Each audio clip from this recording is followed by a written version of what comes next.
कहानी है रामपुर गांव की, जहां के मर्द महिलाओं को हमेशा नीचा दिखाने की कोशिश में रहते।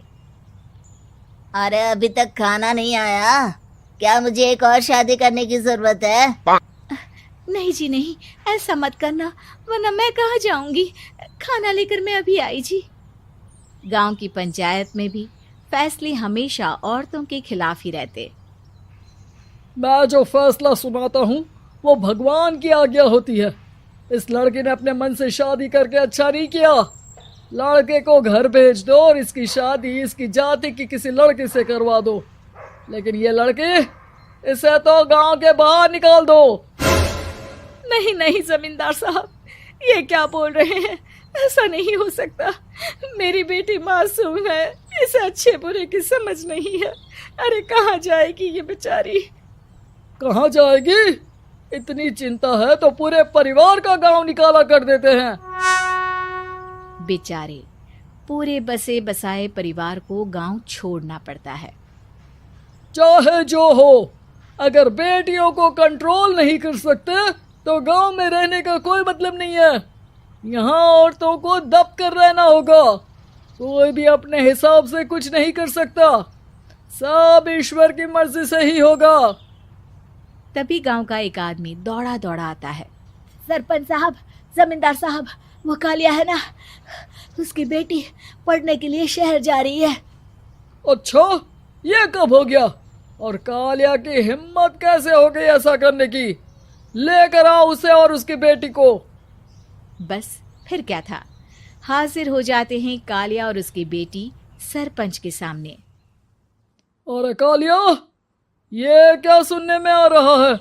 बेटी को इंजीनियर बना रहा है तू? और ये बता, गांव में तो स्कूल नहीं है, फिर कहां से इतनी क्लास पास कर गई तेरी बेटी?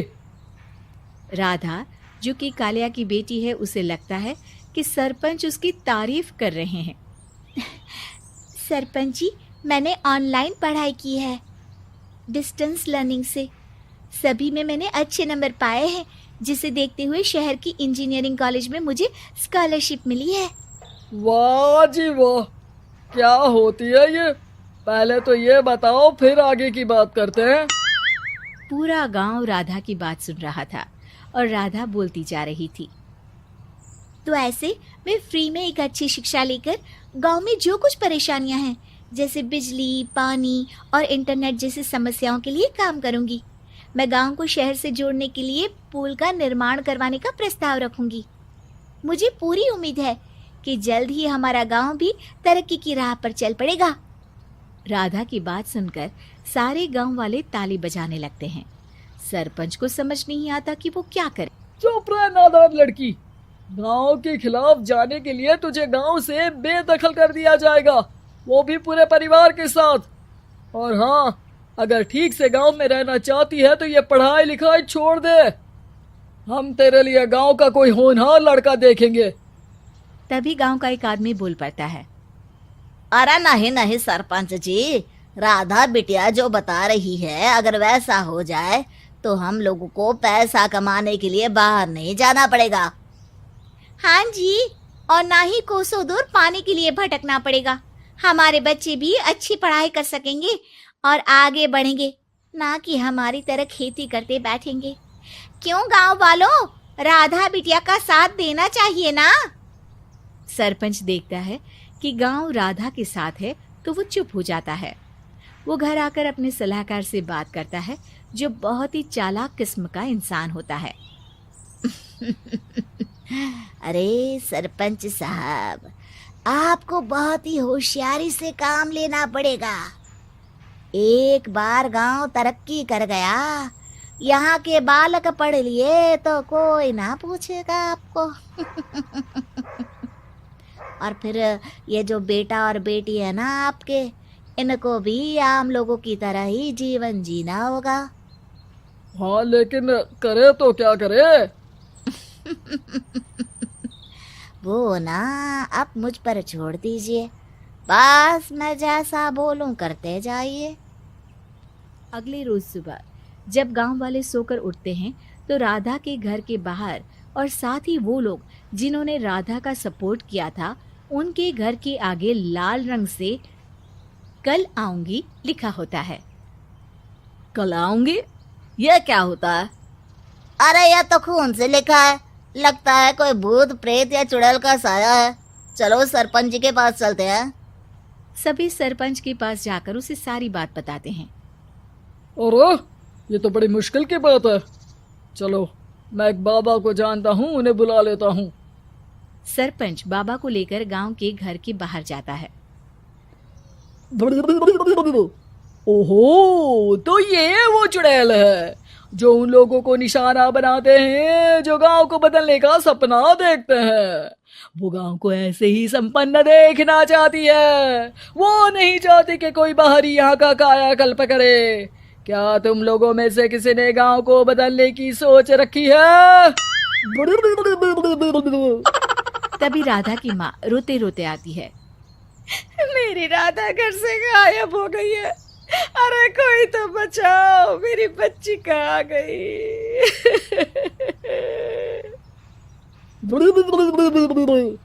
ले गई वो चुड़ैल, तेरी बच्ची को ले गई। अब वो उसे श्रापित करके छोड़ेगी, उस पर चुड़ैल का साया हो जाएगा। तभी बुरी सी हालत में राधा भी वहां आ जाती है। उसके बाल चुड़ैल की तरह फैले होते हैं और कपड़ों में खून लगा होता है।